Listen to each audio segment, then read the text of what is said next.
Hey guys, it's Matt Hanham here and welcome to the Amplify Your Business podcast.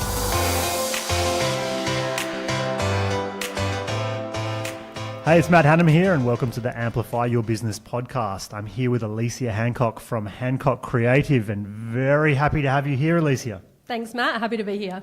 Awesome. So, we're in my office. It's a rainy day in Perth. You excited? Of course, always. I love that one-word answer.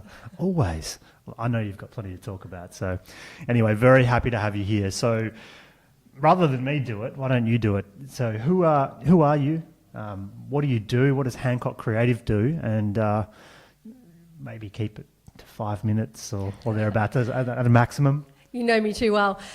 So Hancock Creative, our entire purpose is about helping not-for-profits and worthy causes around Australia fundraise, attract volunteers, build customers, all that kind of good stuff. And we do it by teaching them how to tell stories in a digital world. So we've been running for just over 7 years now. 7 years. Whoa. Slow down a bit. So 7 years, you help cause organisations That's right. navigate the digital world. Have you always done that? No, as you know. So the background with Hancock Creative is when it was first formed 7 years ago, to be completely honest, we didn't really have a clear purpose, didn't have that mission, just knew that there was a better way to do things than in the traditional media world where I'd spent most of my career as a journalist and a magazine editor. And I knew that storytelling was a really powerful thing. But when I first started the business, we were very much driven by the waves of customer demand. Anybody who walked through the door that said, "Can you help us do this?" It was like, yes, of course we can. But unfortunately, we realised pretty quickly that that's not a scalable or sustainable way to create a business. And with time, we started working a lot more in the social media and digital space. Had some great wins there, won quite a lot of awards, had a lot of recognition, but still realised it wasn't quite where we wanted to be. And it was about 1.5 years or so ago now that we really changed our focus and made that clear decision that we were going to just work with what we call worthy cause-based organisations. And that was quite a profound shift. And we moved from more of an agency-style model to more of an education model at the same time. Awesome. So look, that sounds really nice and succinct in a 30 or 60 second block. But how do you do that? Like, how do you take your business, which was a traditional agency sort of model, and I obviously completely understand the client demands and what that looks like. How do you find your vision? And then two questions really. How did you unlock that vision for yourself and for the business? And then how did you actually convert that into action? Yeah, I guess that's a good question and a hard one for a lot of business. So for me, really, I guess the pivotal change moment is I was actually on a plane on the way to Sydney and been going through a really tough stage with the business, had a lot of challenges and things that have cropped up, and realised, to be honest, I was working an awful lot in a business that I wasn't overly happy with being part of. So on the plane, I literally just went old school, 2 pieces of paper and a pen, and on one list on the left-hand side wrote down everything that had happened in the last month that was making me miserable, was making me tired, that had gone wrong, that I was unhappy with or was frustrating. And on the right-hand page, I wrote every single thing that lifted me up, made me feel positive, that I was excited or passionate about, and the positive side. And for me, just that simple activity over sort of half an hour showed a really clear picture. The left-hand page for me was everything to do with the agency side of the business, the working with corporates, the working with even small business, and everything on the right-hand page was all our education-based program and all our work we'd been doing in the cause sector with not-for-profits. And that was definitely a pivotal moment where I saw where I really actually wanted to be, just had never really had that courage to own it and go 100%, we are just doing this. And it did take, some more time after that of planning and actually figuring out what that was going to look like. And certainly quite a few scary steps along the way of literally letting go of reasonable chunks of profit and income streams to go, we are just going to do this. But it was such a powerful thing to do, and I think it was really a case of just deciding and being accountable and going, this is actually what I've always wanted to do. And I very much got myself into the mindset of, if I closed the business today or it failed today or walked away from it today, would I be okay with that? And I realised I wasn't. And the reason for that was that I'd never really pushed myself to that point where if I failed, it was because I did everything I could to make it succeed, and it would have just been giving up. So at that point I went, if I'm really actually okay with if we don't work out, if we go 100% at what we actually want to build, just dedicate to worthy causes, try to help people in the space as much as possible, really live true to that vision. And then if it didn't succeed then I could walk away knowing I gave it my best shot. And I think just having that moment of going, crossroads, I go this way or this way. I knew I didn't want to keep going in the same space I'd been for a few years. I really wanted to do something I was actually passionate about and really believed in. Yeah, wow, very powerful. So you hit this tipping point, you're on the plane, it lands in Sydney, was it? Lands in Sydney. What do you do first? Like, you've made such a radical choice and decision to really go towards, the passion and to work away, I guess, to remove a lot of those negatives out of your business. Like, what do you do first? How could someone listening try and apply this, for themselves? Because obviously it's a very inspiring story, but what's the first step? Well, I was actually really lucky, I guess, on that particular trip. I was actually on my way to Sydney to go to a training event with a company called the Entourage, which provide education for small businesses around Australia. So the first thing I actually did when I got off the plane was immerse myself in a community of other small business owners and other coaches and mentors and people with experience in this space. And I actually spent a lot of time talking to people and going, right, I've had this kind of pivotal moment. How do I get from here to where I need to be? And I pulled aside some incredible experts that they had available there and asked them their opinions. I talked to a lot of other small business owners who were bigger than me or had, were very vision focused, and asked them how they did it, and really kind of just went away and took all that information and went, right, what are the steps that I need to achieve? I also kind of mapped out for me where I perceived my strengths and weaknesses as well, and thought the next step for me really has to be having the accountability to stay true to that vision. And as part of that for me, I actually assembled an advisory board for the business of people where I could sit them down and go, right, this is where we want to go, this is what we want to do, I need you to keep me accountable to that. And obviously there was a lot of testing in that space as well, so spent time actually looking at things like how big is the market sector we want to go into, where is the market strongest, looking at the other businesses already playing in that space, really analysing it. And the more I dug into it, the more I realised there was actually a far bigger opportunity than I even had realised. And it could align us to do what we really wanted to do, but there also was a market and a demand for what we were creating. So spending a bit of time doing that, and certainly setting up an advisory board of experts and people who've grown businesses before who were going to help me keep accountable to that vision, was definitely the next step. Right. So, I know a little bit more about the story, obviously, personally. So that all sounds like a pretty crazy transition. So you're letting go of some revenue. Mm-hmm. So, because I know a bit more, you had some other service channels, etc., and you've just decided to walk away from those. You have pivoted hard into something you're super passionate about. You have an advisory board. That shit's got to cost money, right? I mean, what did you raise capital? We didn't. We actually did look at going down that road. So at that stage, I looked into finance options. We did some financial modelling about what the next 12 months would look like. I guess the positive thing is, from everything we'd done over the 6 to 8 months before, we did have cash in the bank when we started out. At that stage, with a range of different things that had changed, we didn't have a lot of overheads. Our team was quite small because part of that pivot, we had to change some things in that space. And so we did have some money behind us, but there was certainly the tipping point for us where we were planning to do an event which we called Change the World in, it was November of last year. And at the point we decided to do that, we actually had $7,000 left in the bank account, and I was planning to do an event that was going to cost us $25,000 to put on. So we had to be very smart at that stage and look at what the cash flow would look like over the next few months, how we would make sure we could still sustain everything. And being in that position, and then also, breaking contracts and knocking back business was kind of scary. But I really had to get that mindset of, if I keep that business and I keep working on all these other things, that's just time and resources, not only in physical time, it's also the headspace of thinking about 10 different things, instead of, for the first time in the business's history, going, we are just going to do one thing and we're going to do it incredibly well. And from a cash flow point of view, we were certainly looking at finance. We kind of went down the road to look at all our different options, but we were lucky enough that our event and kind of our launch, when we did go out to the market and go, this is what we're doing 100%, was so well received by the space that we had a lot of new business come in, and we were able to fund kind of our growth from our growth, which was great. Yeah. So I guess that's what I wanted to sort of drag out, because the point is it was zero. Like, you didn't raise any money.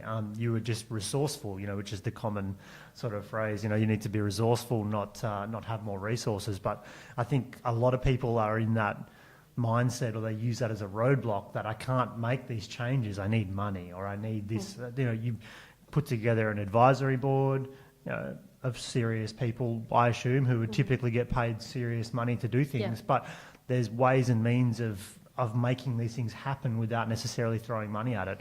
The other thing is the extreme clarity I wanted to, I guess, raise by letting go of revenue. And I've been in a position where I've done something similar. It's quite a daunting experience to just go, hey, I know that you were going to give us money for a service, but we don't want to do that anymore. Both from the interesting response that comes from the public when you tell them that you don't want to take their money anymore, but also just watching that revenue shift. So I guess I really wanted to just extract that part of the story and just let people know that you can do these things without money. I think the other part of that comes through as well is, which I didn't know before and I wish I'd known earlier in the business, is by getting so clear on the vision and getting so clear on what we were trying to create and what we were trying to do and why it actually mattered in the world. And putting that out there and just talking to everybody I knew about it, and reaching out and putting on my big girl pants and going out there and talking to people and going, I need support for this. It was amazing how many people were actually willing to help. We had other incredible small businesses and people I knew, yourselves included, willing to step up and help us by sponsoring our event, helping us create some of the things that we needed to create that traditionally would have cost substantial amounts of money. We had speakers willing to donate their time and fly across the country to come and speak at our event. We had... I guess even from the point of view of my team, suddenly you've had people that have worked with me, for some of them for quite a number of years, suddenly had this clarity of purpose of, this is where we're going, this is why we're doing what we're doing. And, it just blew me away by how willing people are to go the extra mile when it's something they really truly believe in. And not only were our existing team incredible in stepping up, putting in way more hours than they ever would before, because they could see where we were going and what we were trying to create, and they were so behind that. We were also able to attract some incredible new talented people to our team as well, which was fantastic. So I think by having that courage, even though it's really scary of going, I'm going to let go of all these other opportunities, they often talk about the entrepreneur's curse, that as business people, we tend to always see the next big shiny thing and we want to go down those avenues. But instead, by actually having that laser focus and going, I just want to do this, and we'll either win or we won't, but we're going to do everything we can to get there. People do get swept up in that, and people do get inspired by that, and people are far more willing then to help you out, and whether it's helping you with cash or whether it's helping you with support or services you need to get there. It really blew me away by how many people came out of the woodworks that just went, we believe in you, and now you've got this clear vision. How can we help? Certainty is the word that was just bubbling around in my head, and I think even as really passionate entrepreneurs, so many of us tend to go around without certainty, with not that you can be certain of every little aspect, but just with the path. And like you said before, it's not just you're not 100% certain that you're going to achieve what you want to achieve at the end of that path, but you're 100% certain that you're giving that path everything you've got. Yeah. And I think that's really powerful. And I think I've seen it many times, when someone really locks in on certainty, people get behind you. They start to form a wave around you, and that energy can really just flow on and help you. Like you said, we were happy to help out. We were one of the first people, I think, that just jumped in and said, yeah, whatever we can do. And we're talking about going from zero. You've not run any of these events before, to a nearly 300-person event that went off with a stack of high-profile speakers. And like you said, you didn't have any money. There was no money in the bank because you'd stopped collecting revenue from the revenue you didn't want to receive anymore. And you jumped straight into a launch pad of a 300-person event, which then led into everything else. So I guess the one caveat there for sort of other people listening is that we already did have a not-for-profit client base and already had been running some not-for-profit programs for a few years. It was just always that was a side project. So we didn't sort of completely stop having revenue altogether, but we let go of some large chunks of the business just to focus on one, which was one of the smaller sides of it. But it's the part that made us so much happier. And I think that in itself, you as individuals and as a team can always push harder, work more, really do your best when you know that there's an ultimate purpose at the end of the day. It's not just about making money. It's not just about getting runs on the board. You actually know if you pull this off, it's going to have some serious impact and you're going to be making the world a better place. That makes it so much easier to do what it takes and to push through those roadblocks that you inevitably will hit any time you're doing anything you've never done before. Yeah, awesome. So let's change pace a little bit. Sure. Tell me something interesting. No pressure. What's any specific category? Yeah. Or? Tell me something interesting. Tell me something maybe your auntie might know about you that, but people in business or otherwise might not know. Something interesting, maybe whatever that is. I won't add anything else to it. Oh, excellent. Tell me an interesting story about yourself. Oh God, try to think of something you don't already know. I guess a lot of people don't know that I originally started out as a journalist, but even before that, even that dream nearly didn't come true for me. So back in the day when you had to get a TE score for uni, I know all that sort of system's changed now, it used to flux quite a lot depending on demand. And I decided when I was young, I wanted to be one of two things, either a journalist or a teacher. Ironically, I've kind of ended up becoming a bit of both. Yeah. But I decided about becoming a journalist and going down that stream, despite everyone telling me that, you never make money as a journalist. I applied to Curtin and I really wanted to do their journalism and media program. And when the TE scores came out, the year that I applied, it was actually a higher score to get into that course than it was to get into medicine or law. So I didn't get in. Why is that? It's because it was a demand-based system back then. So the more people that applied, it drove the TE score because it was, say, 10 spots or whatever, 100 or whatever it is. And so they take the top 100 TE scores and then that becomes the cutoff number. Right. So it was actually substantially harder to get into journalism or media at that stage than it was a lot of other professions. But crazy me at the time being so determined that that's what I was going to do, I actually did something that people often laugh about now and say, why did you think you could do that? I actually rang the university and asked to speak to the head of the journalism school, got her on the phone and basically said, look, I didn't get a high enough TE score, but I will be the best student you ever had in this course. What do I do? She said, come in and meet with me. So I took her out for a coffee, found out later that she was had quite a reputation as being a bit of a scary, intimidating person, but took her out for a coffee and basically said, I believe that I will be great in this course. This is the one I want. I got accepted to other unis, but I really want to be here.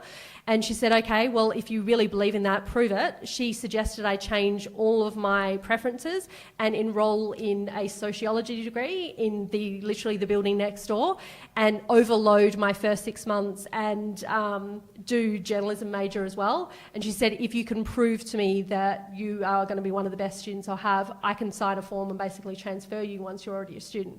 So for a lot of people, massive risk. I enrolled in something I had no interest in doing.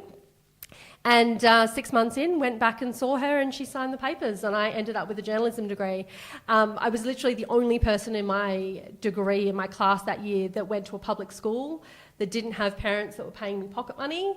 It was a very interesting space to be in at that time, but I had a passion for what I was doing and I wanted to prove to them I could do it. And because of that little twist of fate as well, I actually ended up graduating with a double major degree with political science, international politics and journalism, which a lot of people don't know, which down the track actually led me to work on a campaign for the WA Electoral Commission running their social media a few years back because I had that background. So I think you just never quite know where the journey takes you, but I think sometimes ignorance is a really good thing because you can just walk in there and ask for something that nobody else would have the courage to do. Maybe ignorance, but I'd also directly drive that back into the previous point of certainty. And that's how many people, in that exact example, I'm guessing there were hundreds of people that got told no, and you said yes. I'm happy to go and do this and have the coffee, and maybe that's the first step. And look, maybe 5 people did that, or at least sent an email or did something to start off with. But you then committed to an alternate path to get to the same outcome because you wanted the outcome, and you got there. So I think that's again that certainty of knowing what you want and what the outcome that you're trying to force is, and realising that it's not always just a straight path. And I think that's actually a funny one, because I think a lot of people walk out of school thinking, oh, I made it or not. And then a couple of years later, you realise there's a lot of other pathways to get back to that same course or same university that you want to as well, which they don't tell you at the time. That's right, because at the time, I thought there was literally only one path you could take to get into uni, and you had to get the highest score possible, you had to apply and be accepted. And a lot of people discouraged me from doing what I was doing because I enrolled in a completely different degree, whereas I actually had been offered a media place at Murdoch. But I was really passionate about the program Curtin had at that time and the few different streams I wanted to explore. And so I took that risk and went into a completely different degree, and I could have easily not been as successful in journalism and ended up getting stuck with the degree that I didn't want. Yeah. So, but as you know, ironically now I'm actually a university lecturer, so I actually go back to uni and teach some of the stuff that I do, which is an amazing circle to have gone around. No, really cool. So, where's Hancock Creative going in the future? Like, what does the next 12, 24 months look like? The really cool thing is, probably for the first time since I started the business, I know exactly what the next year to 5 years looks like. And I think that's been the big change for me in the last year, that I have that clear path now. So the big things for us we're focusing on is we have our Change the World event that I mentioned before that we ran in Perth in November. We also ran our first one on the East Coast in May in Sydney.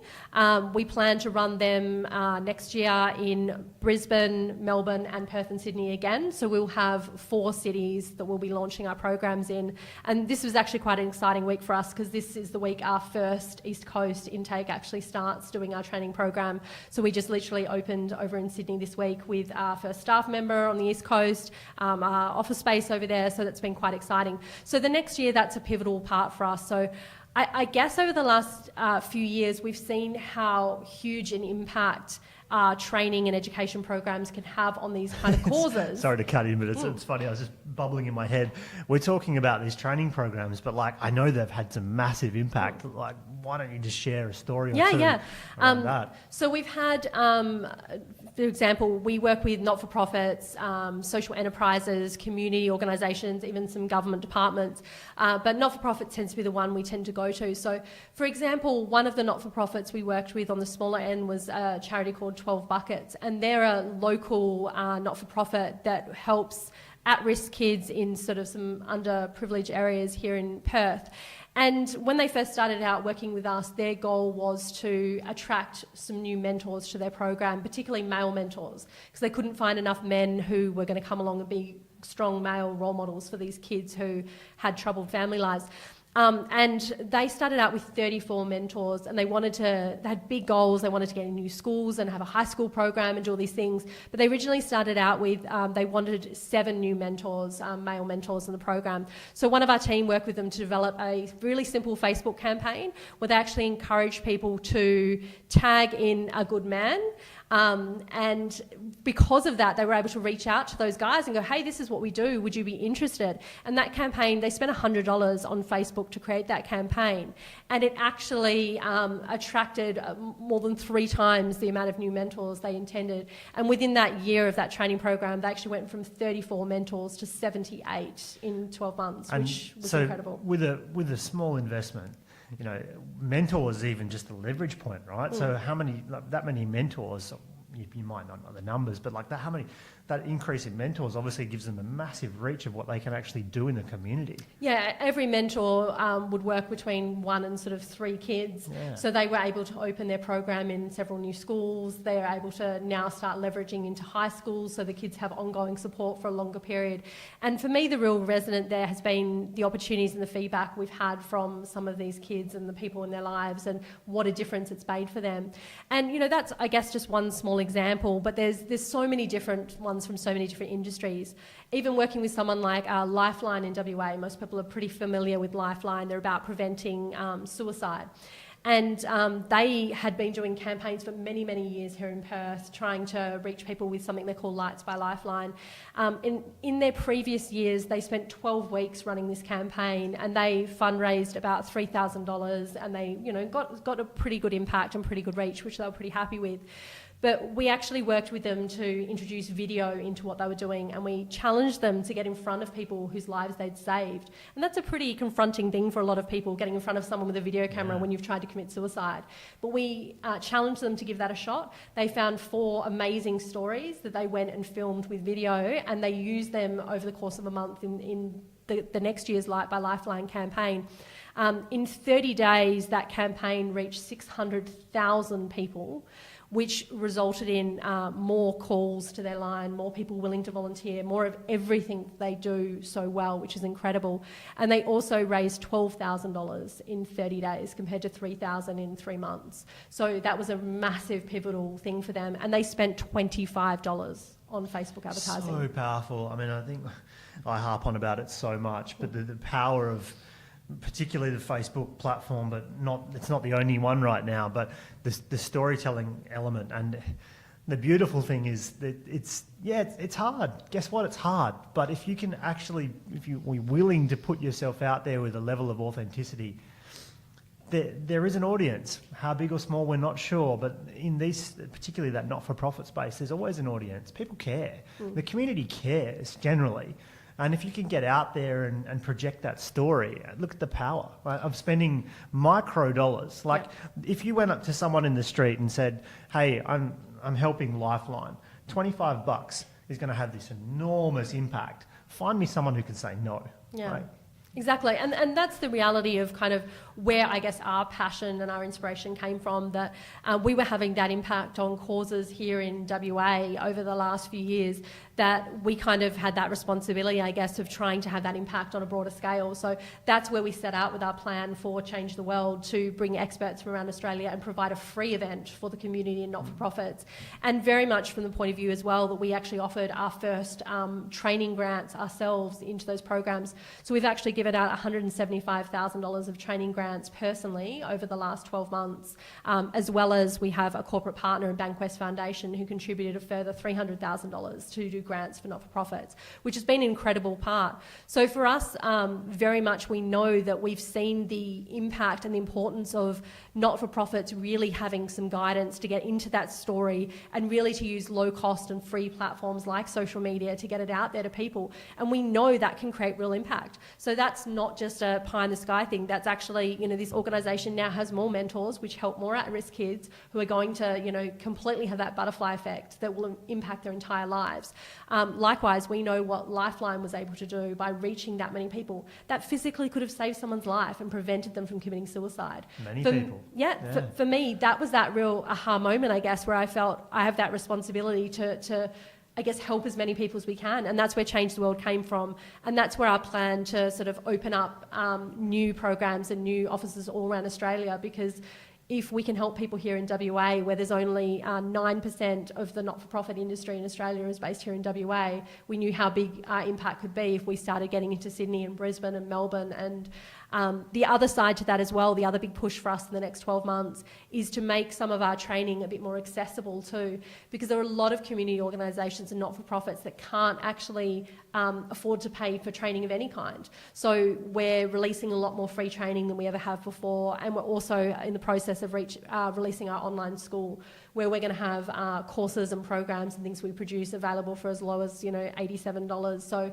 it will be accessible for causes that have never spent money on education and training before, and that's a really big important part for us in our picture in the next year of trying to get this information in whatever way we can accessible to as many causes as we can. Awesome. And that all sounds like, it can't all be rainbows and sunshine, right? You're obviously very passionate about what you're doing, but I'm sure there must be a lot of challenges as you try and sort of break through and do what you're doing here. Like, what are some of the biggest challenges, or maybe tell us a story, because people are listening, they'll be inspired, but they're thinking, oh, I've got this to overcome or that to overcome. I mean, I'm sure there's been some major challenges.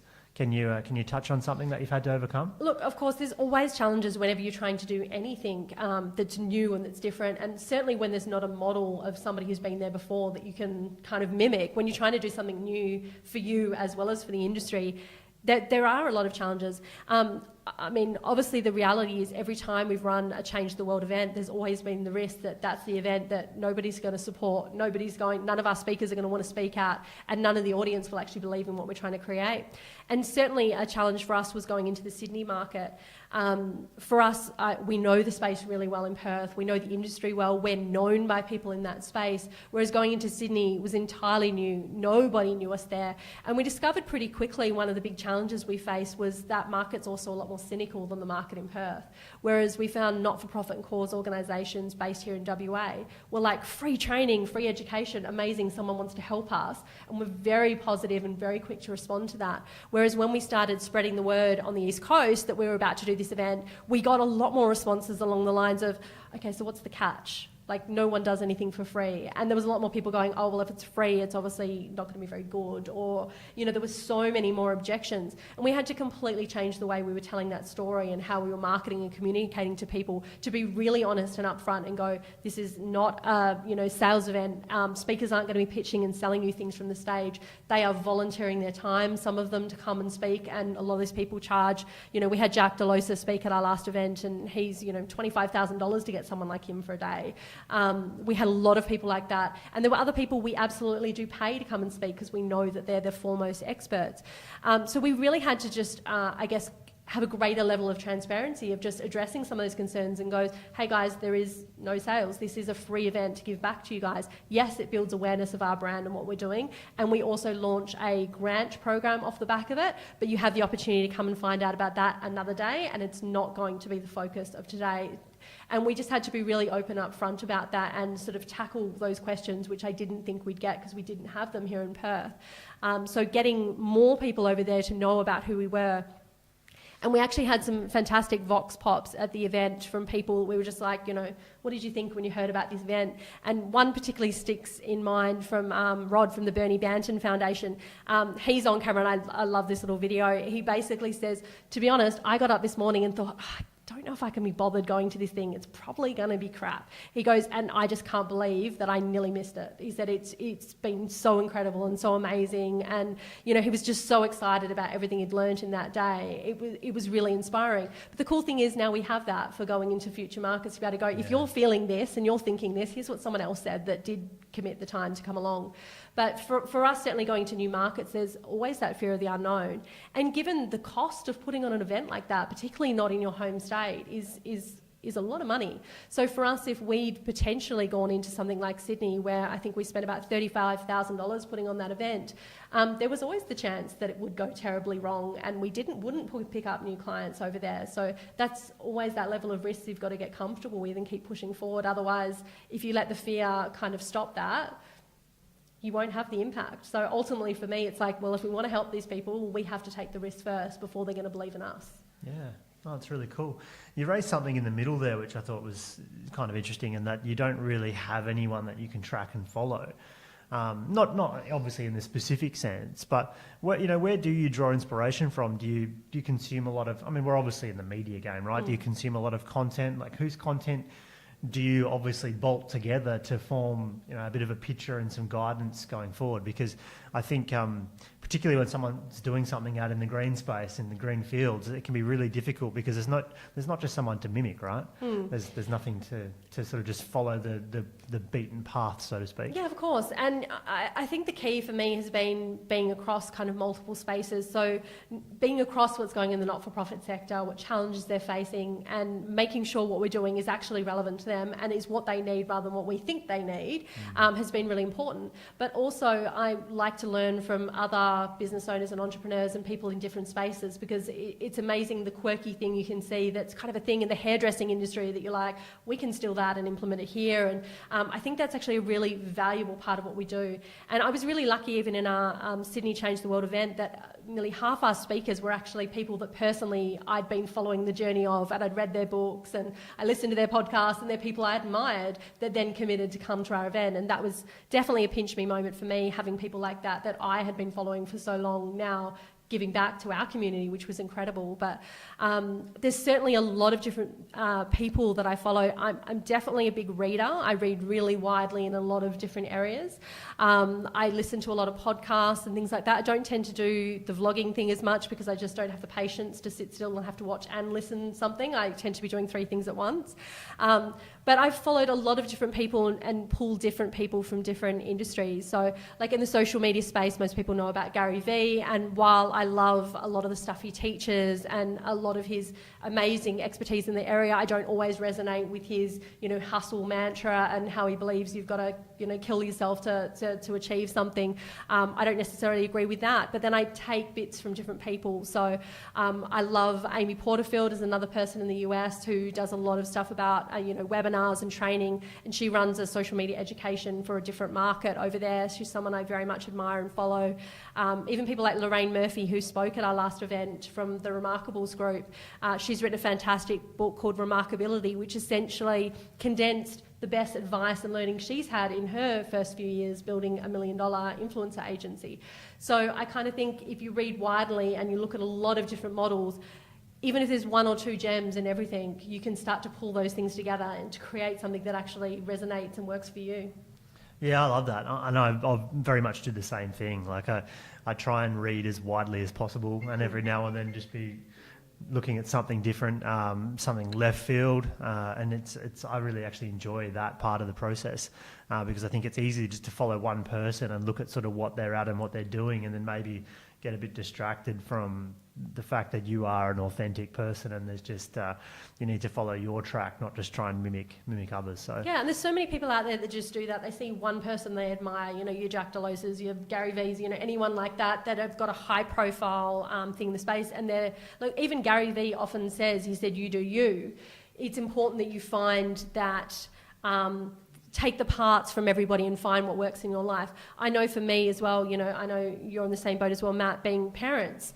I know that at this stage of my life, being in a business where I worked 12 hours every day and was always travelling and always away, that wouldn't make me the best me and give the best outcome as well, because I would feel that I was giving up another part of my life. And on the other side as well, I could never be a stay-at-home mum because I've got too much the drive and passion, and I know that wouldn't make me the best me either. So it's a constant struggle to find the balance, but and the reality is we kids don't get are hard, it right. It's hard to be a parent and right. run a business and get it all done, right? Yeah, and people ask me, how do you do it all sometimes? And it's like, often quite badly. So the truth is you don't get it right. Just keep trying. Yeah, exactly. You just keep getting better, and you keep getting better with it.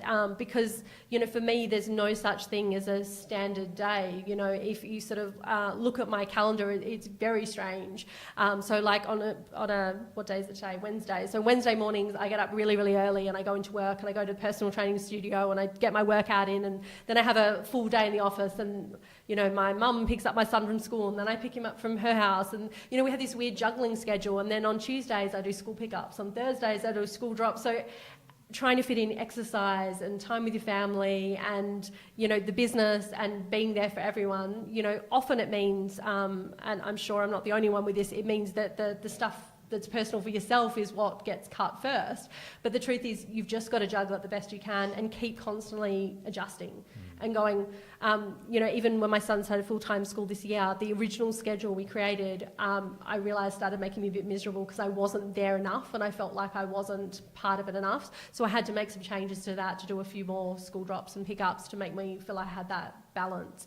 And yeah, it's a constantly moving target, particularly if I'm, traveling or something like that. It takes a village. It's, my mum and my husband's mum and him and friends. It truly does take a village, doesn't right. it? I mean, it's just insane how particularly the kids can change your structure. You might be perfectly planned this week and then something just goes, no. Yeah, kids are sick or something happens or they're up half the night with you and you've had no sleep, and this sort of stuff happens. But I guess it's not striving to be perfect, it's just striving to... Well, it's proof that you can still do this, right? I mean, I think that a lot of people also put that barrier up saying, oh, I've got kids or, family first. Like, I'm very family first. If there's any, like if I have a work thing and a family thing and the family thing's important, it'll win every time. Doesn't mean you can't run a good business, build a great business. It's not it's not a one or the other. And I think that's actually been built up in historical fashion, that you sort of can't do that and put your family first, but it's actually bullshit. Like you absolutely can. You're clearly doing it. And I think just more people need to talk about the fact that it's highly possible. And that's not just to run a little side gig business. You can run a real business. You just have to be organised. Yeah, absolutely. And I guess for me, I find there's not a lot of role models of that out there. There's not a lot of hugely successful people that actively they're there, right? They're there, but they don't actively talk talking about how they create that balance. And I've certainly sought out people like that over the years that inspire me. People like Emma Isaacs, who started Business Chicks, and she's got four kids, and she's had children with health challenges and been in and out of hospital, and she's amazingly inspiring. And while all this was going on, she opened her business in the US and moved her whole family and relocated. And it's great when you do see those stories of people who can do it, because you do realise what is possible. And there are always going to be people out there that think you're making the wrong decision. There's always going to be people that say that you're not going to succeed in business because you're not putting in enough hours. There's always going to be people who say that you should be home with your family more. For me, I guess there's two ways to make that work. One is you need to know what makes you the best possible person you can be, and for me it is having the balance of those two.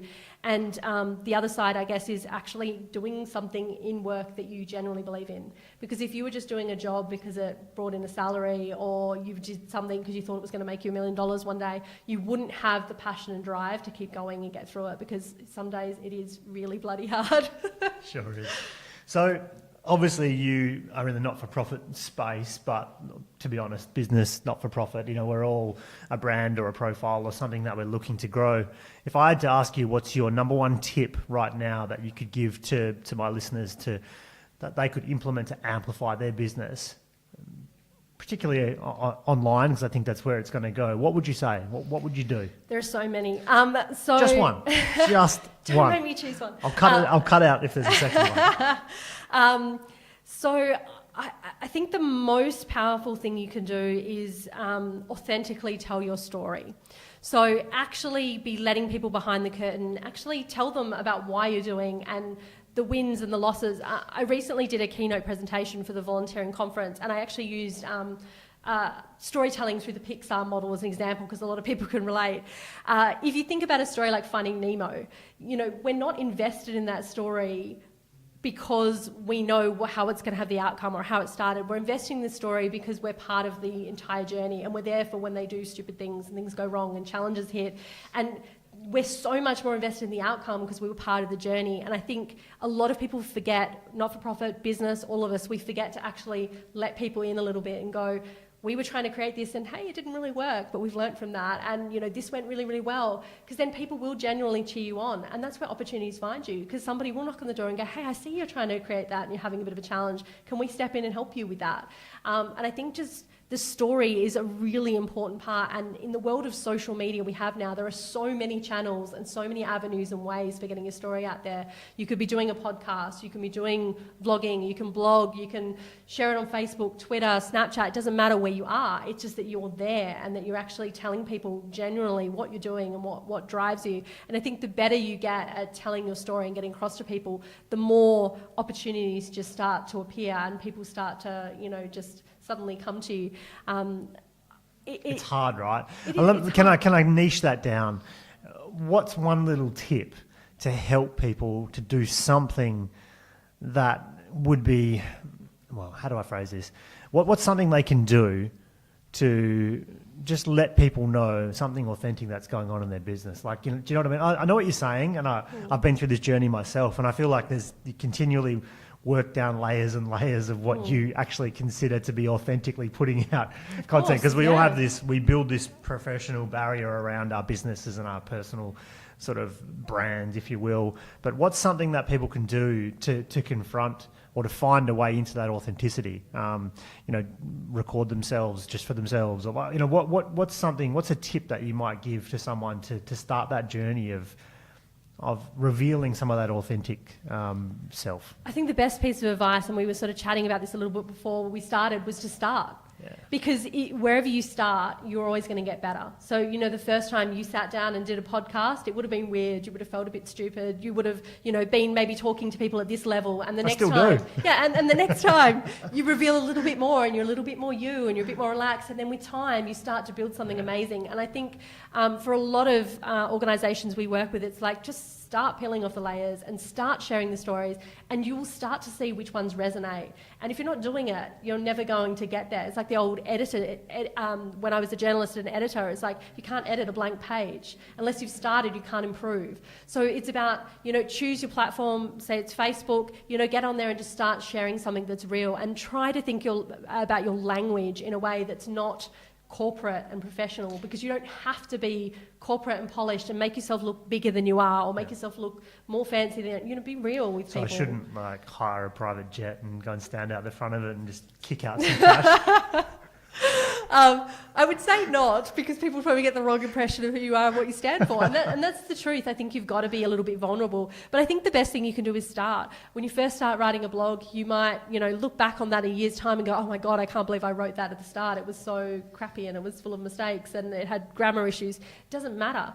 Some of the most successful social media influencers in the country right now are people who don't have the best spelling and grammar, and they're authentic and they're real and they've got a message that people resonate with. So I think just start. I'd just like to add to that there's also another level if you really are so self-conscious, and that's you don't have to publish the first thing you put out or everything you do. And I think that's even if you're just playing with Snapchat and you just record yourself and you don't ever put it out there, you can always tick it off. And I think that's another thing to help people get comfort around it. It's or to understand, because you don't really understand until you can watch yourself back a little bit sometimes what you're projecting out there. So and that's there's true. no pressure on it, and that's, I think, people really build it up to be quite a pressure state. But there's no, just because you record something doesn't mean it has to go out there. But start out with where you're comfortable as well. So even if you just look at between Matt and myself, a comfort zone, Matt's going to be more comfortable in front of a microphone. He's a one-to-one. He's a talk it through kind of person. Whereas for me, it's about words. I'm a writer.